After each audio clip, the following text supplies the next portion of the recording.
عارف يا احمد، انا ساعات بحس ان بابا وماما مش مهتمين بيا ومش عايزين يسمعوني. وانا برضو بيقولوا لي استنى شوية، والشوية مش بيخلصوا خالص. عندك حق، احنا بنزعل بسرعة. نعمل ايه؟ لو ينفع الابهات والامهات يسمعونا حتى لو لمدة 5 دقايق. انا عاوزة اقول لكل الكبار مش لازم الوقت يبقى طويل، بس نحس ان انتوا مركزين معانا. معاك حق يا احمد. في بنوتة النهاردة لما جات لي لقيتها مبسوطة جدا. قلت لها يا ترى انتي مبسوطة ليه النهاردة؟ قالت لي حصل حاجة حلوة قوي النهاردة، وهي ان ماما قعدت معايا وفضلنا نتكلم مع بعض شوية حلوين قوي.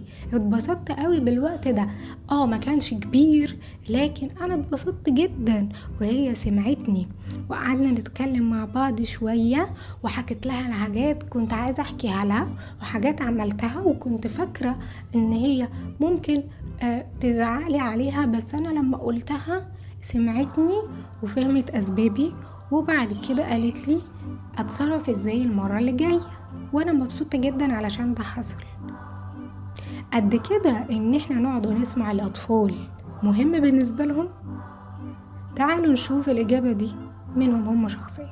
ازيك يا صحابي، عاملين ايه النهارده في حلقه جديده في البودكاست على قد علينا وعنوان الحلقه هو ان بابا وماما يسمعونا.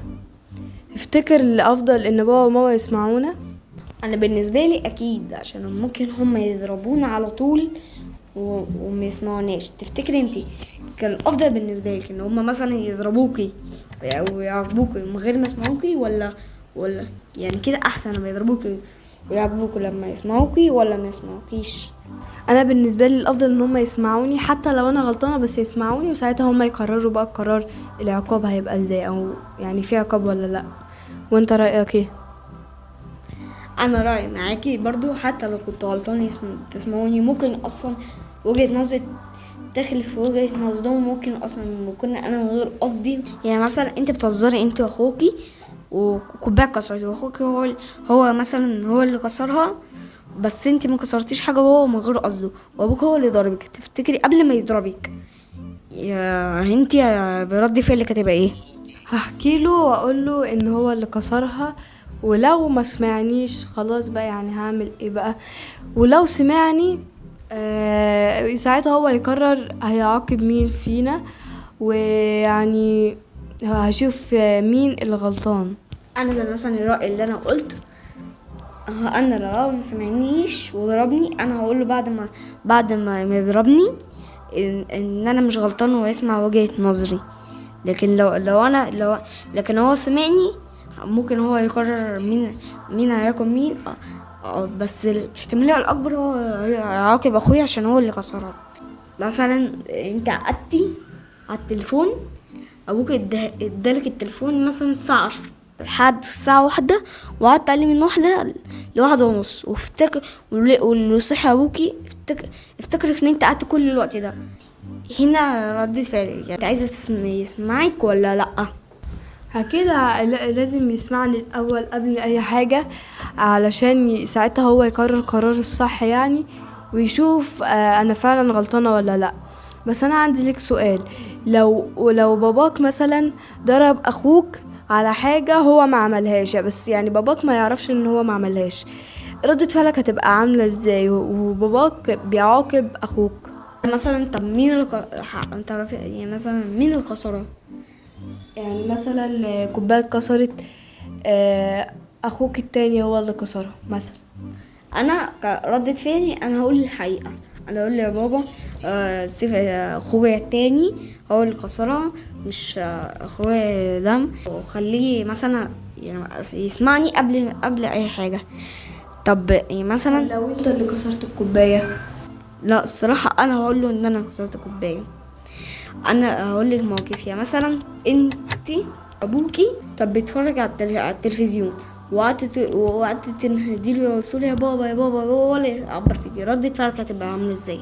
عادي يعني، هروح اقرب منه اكتر، يعني هقول له يا بابا انا بكلمك، واقول له عادي. انا وجهة نظري ان انا هبقى متضايق وكمان ولما انا ابويا لما اقول له وهو بيتفرج على التلفزيون بيتشنج، فانا هسيبه لحد ما بس يا اما انا هروح اقول لامي ان انا اتضايقت من بابا عشان هو مش راضي يسمعني، يا اما هبقى متضايق ولما اخليه لحد ما يتفرج على التلفزيون اقول له انا متضايق منك عشان انا كنت بكلمك وانت مش بتسمعني. واحد ضرب اخوكي، لا ثانية، اخوكي هو اللي ضرب الواد ده، واخوكي راح قال لابوك ان هو اتضرب، تفتكر وهو ابوكي كان خلاص يعني هيتشنك على الواد اللي ضرب ابنه، ردة فعلك يعني هتقولي الحقيقة ولا لا؟ هقول الحقيقة عادي، يعني هقول اخويا هو اللي ضرب الولد عادي خالص. انا بقى عندي مثال، لو مثلا اختك او اخوك يعني كان هو كان بيلعب في الاوضه اللي انت قاعد فيها وانت مثلا بتذاكر ماشي، وهو كان قاعد معاك وانت كنت بتقول له اطلع بره عشان اعرف اذاكر، وهو ما كانش راضي يطلع بره، رحت انت جايبه وشديته عشان يطلع بره، وجه باباك قالك انت ليه شديته؟ قلت له عشان يطلع بره. قالك طب انت على فكره عورت ظهره من الارض من احتكاك السجاده، ساعتها انت ردة فعلك هتبقى عامله ازاي؟ انا اما هقول له انا من غير قصدي هو كان بيغشش عليا عشان انا كنت عايزه اذاكر، وانا من غير قصدي ان انا اعوره فسحبته فعورت له ظهره. وحاجه تانية ان انا اقول له هو كان بيرخم عليا، والتانية يعني عايزه دي بره عشان اعرف اذاكر، فمن غير قصدي راح هو اتعور. طب لو ما سمعكش، يعني هو في الوقت ده فضل يزعق وهو ما سمعكش وجا عشان يعاقبك، هتعمل ايه؟ انا هعمل، انا اروح اقول لامي ان انا من غير قصدي، وهو اخويا كان بيشوش عليا وانا عايز اصلا اذاكر، فمن غير قصدي عورته، يا اما لما يهدى خالص اروح اقول له ان انا من غير قصدي وهو كان بيشوش عليا وانا كنت عايزه اذاكر فمن غير قصدي. طب انت لو عورتي اختك هتتصرفي ازاي في الموقف ده؟ لو سمعني هحكي له، لو ما سمعنيش بقى يعني هحكي له بعد ما يديني العقاب، يمكن لو اداني يعني عقاب ان انا مثلا ممسكش الموبايل يمكن يخليني امسك الموبايل. طب لو انت يا ارتاج ابوكي او امك سمعك، ايه ردة فعلك؟ يعني ايه مثلا يعني اللي جواكي يعني حسيتي بايه؟ هحس بفرحة ان هم سمعوني علشان هم ادوني اهمية يعني لكلامي وموقفي يعني، فساعتها هتبسط جدا، واظن برضو كل الناس هيبقى رأيها كده ان هي تكون فرحانة ان بابا ومامتها ما عاقبوهاش الا لما حكيت لهم الموضوع وعرفوا هم هياخدوا انه قرار. لما مثلا ماما وبابا بيسمعوني، لما باجي اكلمهم وبيسمعوني ببقى حاسس ان هما مديني اهتمام اكتر من اي حاجة تاني في الدنيا. زي مثلا ايه هي الاسئلة دي، لما يعني انا اسألهم مثلا سؤال وهما يدوني اهتمام فيه كده، انا ببقى مبسوط ان هما بيعملوا معايا كده بيدوني اهتمام في كل اوقاتهم، حتى لو كانوا بيعملوا ايه بيدوني اهتمام. ولو بقى عكس الشعور ده بيبقى سيء جدا. لما اجي احكي لهم حاجه ويسمعوني انا ببقى حاسس بشعور جيد، يعني مش جيد بس لو في حاجه فوق كنت قلتها، شعور ممتاز جدا جدا جدا. انا ذات نفسي من جوايا ببقى مبسوط ان هما بيسمعوني. ولو اي حد لما يحس ان هما الاب والام بيسمعوا الطفل بتاعهم الطفل بيحس باحساس جيد جدا. لو مثلا المدرسة لما تسمعك كنت بتقولي، حتى لو كانت مثلا بتعمل حاجة في كشف، تكتب حاجة على السبورة وانت منتبه ليها، هترد عليك وكده هتحبك ان انت منتبه ليها، وفي اي حاجة بقى هتهتم معاك بيها، هتهتم بيك انت كشخصيا بقى. في مثلا اطفال تيجي تقولك طب اشمعنى هو، لا هي المعلمة هتحبك بسبب كده ان انت تكون ملتزم، وهي بقى لما انت تروح تسألها على حاجة هتديك اهتمام اكتر.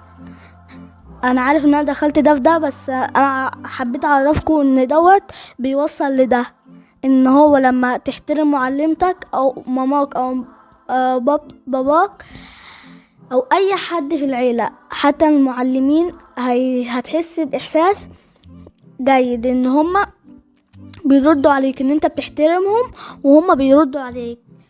الاحترام ده هيوصل لمكان، انت بالذات هيوصلك لمكان عالي قوي. انا برضو زيك، انا هفرح جدا ان هما يعني ادوني حاجه، يعني سمعوني قبل ما يضربوني.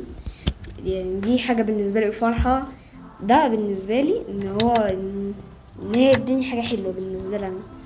دلوقتي هقول رسالة للكبار ان هما لما الاطفال يجوا يتكلموا معاكم تسمعوهم، مثلا ساعات بيبقى عندهم مشكلة فانتوا تسمعوهم، ويا ريت يعني تسمعوهم لحد ما يخلصوا كلامهم، وتبقى انتوا تبداوا بقى ايه تتكلموا. لو انتوا عندكم مشاغل تروحوا. اللي هممنا دلوقتي يعني ان انتوا تردوا على اطفالكم. احنا بنوجه رسالة للكبار، اسمعونا قبل ما تعاقبونا. ونشوفكم في حلقه جديده في بودكاست على علينا. سلام. خلينا متفقين اننا عشان نقدر حاجة عند الاطفال بالشكل الصحيح ليها، فاحنا مش هنقدرها بمقياسنا احنا ككبار. احنا لازم ننزل بعقلنا ليهم علشان نقدرها التقدير السليم، لازم نقدرها التقدير اللي هما بيحسوه. طيب هو مهم قوي كده عند الطفل ان احنا نقعد ونسمعه؟ طبعا، من احتياجات الاطفال الاساسيه ان احنا نسمع لهم، وخصوصا الاب والام.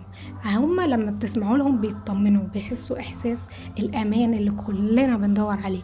تخيلوا كده ان احنا في مشاعر واحتياجات بندور عليها ككبار، ليه ما فكرناش ان الاطفال عندها نفس الاحتياجات دي؟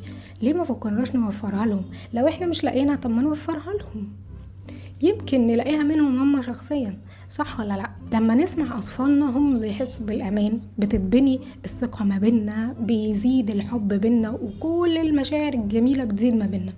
تعرفوا ان انتوا لو قعدتوا معاهم مجرد 5 دقايق ده شيء بالنسبه لهم كافي. يعني انتوا ما ينفعش تقولوا طول الوقت ان انا ما عنديش وقت ليهم. هم اهم حاجه عندكم ازاي ما عندكوش وقت ليهم. زي ما انتوا عايزين توفروا لهم الحاجات الاساسيه اللي هي الاكل والشرب، انتوا مش واخدين بالكم ان العاطفه بتاعتهم كمان شيء اساسي. فاحنا ليه بندي اهتمام للحاجات دي اكتر من الحاجات التانية، مع ان هي برضو اساسي؟ نعم احنا كبرنا وما تعلمناش ان العاطفة شيء اساسي في حياتنا، لكن احنا دلوقتي اوعى من الاجيال اللي قبل كده، فما ينفعش نعدي حاجة زي دي مهمة جدا عند اطفالنا واحنا نفسنا عانينا منها. من المفترض الحاجات اللي احنا عانينا من نقصها ما نخليش اطفالنا تتعرض لها او تعاني منها كمان مننا. وبالتالي لازم وأساسي ومهم إن احنا نخصص كل يوم ولو دقايق صغيرة لأطفالنا نسمعهم، عايزين يحكوا لنا عن يومهم كان عامل ازاي، عايزين يحكوا لنا عن مشكلة، عايزين يحكوا لنا عن حاجة جميلة حققوها. مهم جدا ده بالنسبة لهم. ومهم كمان ان لو هيحكوا لنا عن مشكلة فاحنا نسمعهم علشان نفهم، مش علشان نعمل ردود افعال تخليهم ينفروا مننا او انهم ما يجوش يكلمونا مرة تانية، لان مش ده المطلوب. بالعكس، المطلوب ان احنا دايما نكون اول ناس بيفكروا فيهم لما يكون عندهم مشكلة، واول ناس بيفكروا فيهم لما يكون عندهم حاجة في دماغهم عايزين يعملوها، واول ناس بيفكروا فيهم لما يكونوا حابين يستشيروا في حاجة معينة. فطبيعي جدا انه يكون دي حاجة بالنسبة لهم مهمة. لما بابا وماما يسمعوني دي بالنسبة لي حاجة كبيرة قوي، وبتخلي عندهم مشاعر ايجابية حلوة جدا. فياريت تهتموا بالموضوع ده جدا، ولو دقايق صغيرة، مش لازم كل يوم، ولكن انتوا لو قررتوا ده فعلا هتلاقوا وقت. مفيش حد ما عندوش وقت، دايما بيبقى فيه حاجات بنعملها في يومنا مش مهمة دايما. فخلونا نعيد ترتيب كده أولوياتنا، ونخلي من ضمن أولوياتنا عاطفة أولادنا، زي برضو من ضمن أولوياتنا الأكل والشرب والحاجات التانية.